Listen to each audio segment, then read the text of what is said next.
आप गुरु भाव से भावित होते हैं। वो तो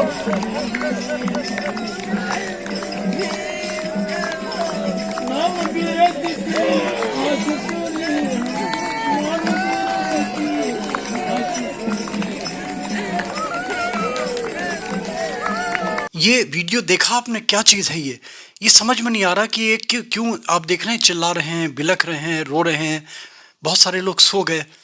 ये क्या बोलें, अगर इसको सामान्य भाषा में कोई आदमी आम देखेगा तो कहेगा भूत प्रेत का साया है, जिन्नात हैं, क्या चीज़ें हैं।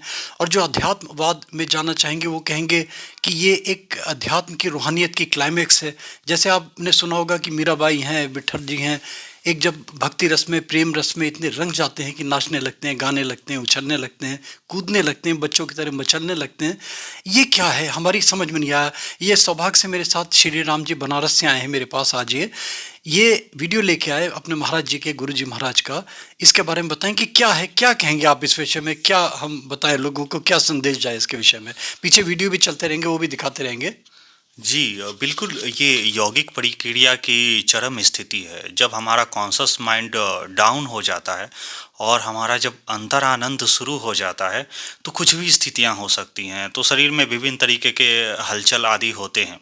जब ऐसा लगता है कि जैसे भूत प्रेत जैसे चीज़ें तो नहीं आ गई। योग पातंजल में एक चीज़ों का वर्णन भी है, उस समाधिस्थ व्यक्तित्व की जो अवस्था होगी, जड़वत पिशाचवत की स्थितियां होगी या बालवत की स्थितियां होगी। तो कई बार बच्चों की तरह लोग एक्ट करने लगते हैं, कई बार पूरी तरह से स्थिर हो जाते हैं जैसे हमारे ऋषि मुनि आदि होते रहे हैं। और एक तीसरी स्थिति होती है पिशाचवत। वो इस तरीके से अपनी वृत्ति बाहर रूप से प्रदर्शित करता है या अपने आप होता है। वो प्रदर्शित नहीं करता, अपने आप होता है।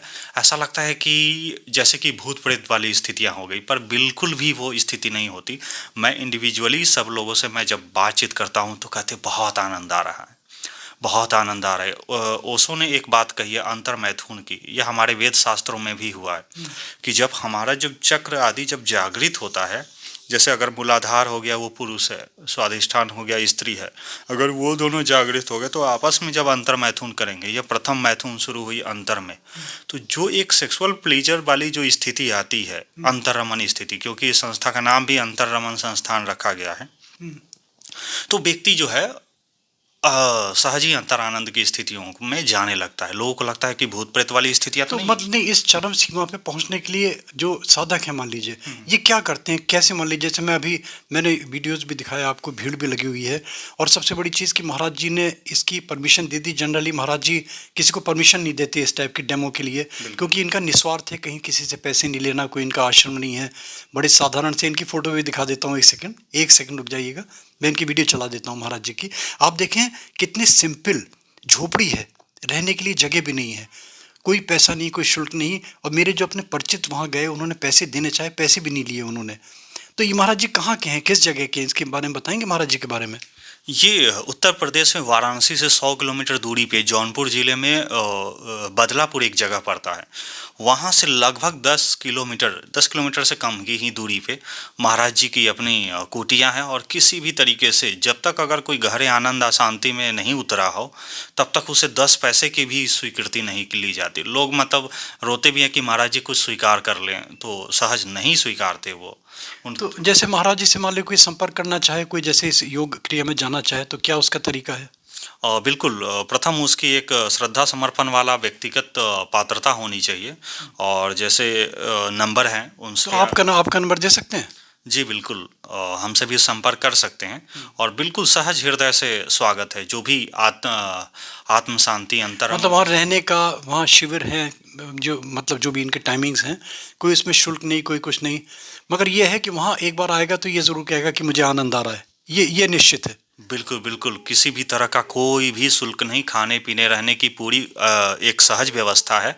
और किसी भी तरह की अगर शारीरिक बीमारियां भी होती हैं तो उसकी कोई गारंटी नहीं है, पर शरीर शोधन आदि की जो प्रक्रियाएं की जाती हैं, तो मैंने देखा है कि डायबिटीज़ है, हार्ट है, ये सब की भी बीमारियां वहाँ पे दूर होती रहती हैं। और अंतर्रमन में भी व्यक्ति जाना शुरू कर देते हैं, लेकिन पहले एक बार फ़ोन से परमिशन ले लेना ज़रूरी होता है। अच्छा देखिए, मैं 2-3 वीडियो भी दिखा देता हूँ आपने जो मुझे दिए हैं अभी, कि इसमें कोई संप्रदाय, कोई धर्म, कोई देवी देवता, कहीं किसी की मान्यता नहीं है। मतलब सब उनके लिए बराबर हैं, किसी को नहीं मानते। मुस्लिम भी हैं इसमें, हिंदू भी हैं इसमें, इसमें कबीरपंथी भी हैं इसमें, और बहुत सारे कल्ट के लोग भी हैं। इनके इंटरव्यू भी लिए, क्योंकि अगर हम इंटरव्यू देंगे तो बड़ा लंबा हो जाएगा। एक झलक दिखा देता हूँ इनको, 1 सेकंड की। फिर उसके बाद कुछ दिन बाद ही सारे अंतरानुभूति भी हुआ, दिव्य दर्शन, दिव्य गंध, दिव्य स्वाद, अनहद वगैरह का सारा अनुभव हुआ। समाधि वगैरह में प्रवेश मिला गुरु की कृपा प्रसाद से।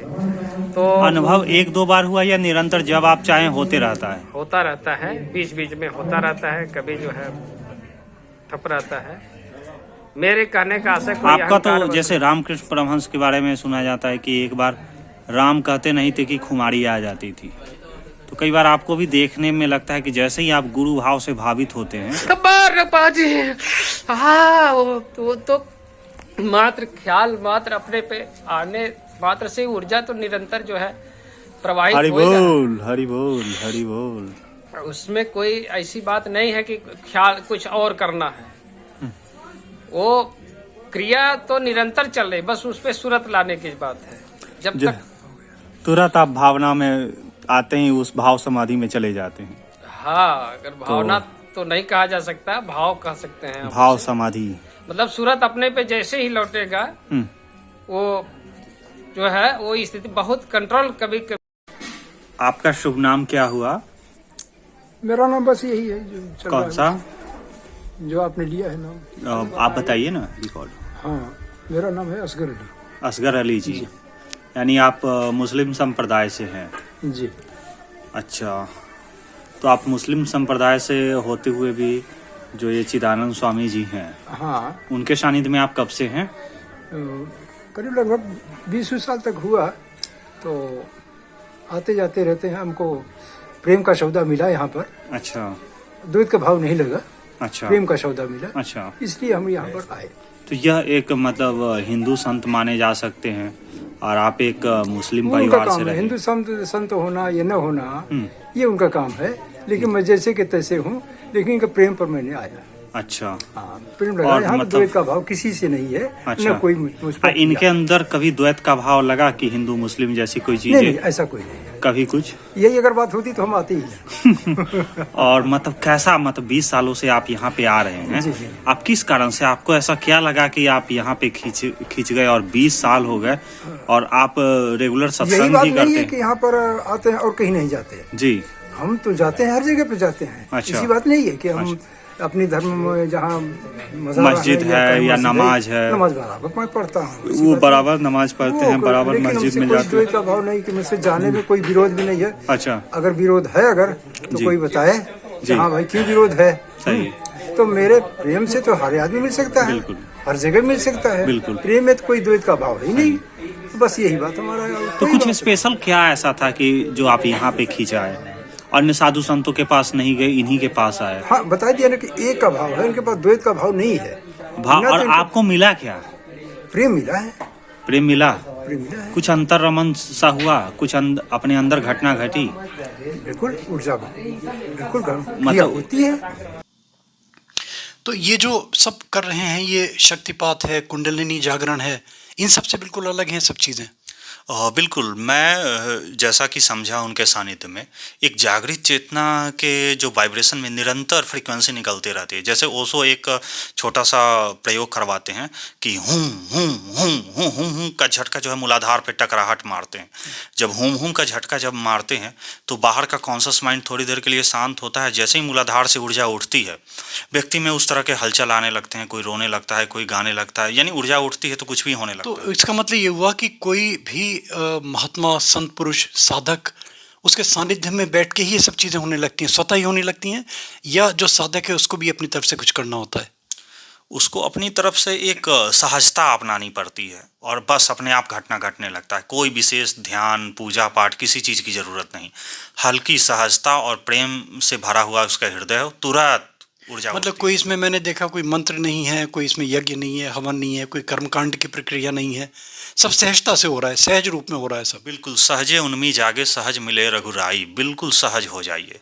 जैसे ही सहज हो गया, कोई पूजा पाठ, तंत्र मंत्र, कर्मकांड, योग, ध्यान, जप, किसी भी चीज़ की ज़रूरत नहीं। महाराज जी का श्री नाम क्या है? चिदानंद स्वामी। स्वामी चिदानंद जी, तो ये ब्रह्मचारी हैं, गृहस्थ में हैं? ये ब्रह्मचारी और संन्यास जीवन में है। आश्रम इनका दिखाई दे ही रहा है, मैंने दिखाया वीडियो में। नहीं, बहुत बहुत धन्यवाद आपने। देखिए, दुनिया में संदेश जाना चाहिए। गोपाल राजू मोटिवेशनल वीडियोस में इस टाइप की बहुत सारी यूनिक चीज़ें मैं देता रहता हूँ, और ये वो चीज़ें हैं जो कहीं आपको और नहीं मिलेंगी सिवाय गोपाल राजू मोटिवेशनल के अलावा। क्योंकि श्री राम जी, मैं इनका धन्यवाद करता हूँ। इन्होंने पता नहीं क्यों, किस तरीके से मुझे, किस मेरे बाल सुलभ हट के कारण इन्होंने स्वीकार कर लिया अपने वीडियोस देने, और मुझे अलाउ कर दिया कि अपने चैनल के माध्यम से मैं दे सकता हूँ। और महाराज जी का हमने इंटरव्यू लेना चाहा तो महाराज जी ने डायरेक्ट मना कर दिया कि हम प्रपंच में नहीं पढ़ना चाहते, ना ही हमको इस टाइप का प्रचार करते हैं। ये इन्हीं का ही प्रयास है जो पहले बार इस तरीके से पंडाल में महाराज जी ने ये कार्यक्रम किया और वीडियो लगाने की स्वीकृति दे दी। नहीं तो जनरली महाराज जी इस टाइप से करते नहीं, ये अलाउ नहीं करते किसी को। नहीं, बहुत बहुत धन्यवाद आपका। और आप लोग देखते रहिए गोपाला जी मोटिवेशनल वीडियोस। लाइक कीजिए, सब्सक्राइब कीजिए, फॉरवर्ड कीजिए, नोटिफिकेशन बेल में क्लिक करके प्लीज़ ऑल का बटन ज़रूर दबा दें। गोपाला जी मोटिवेशनल वीडियोस के मल्टीपल सब्जेक्ट्स आपको एक क्लिक में इस टाइप के बहुत सारे मिलते चले जाएंगे।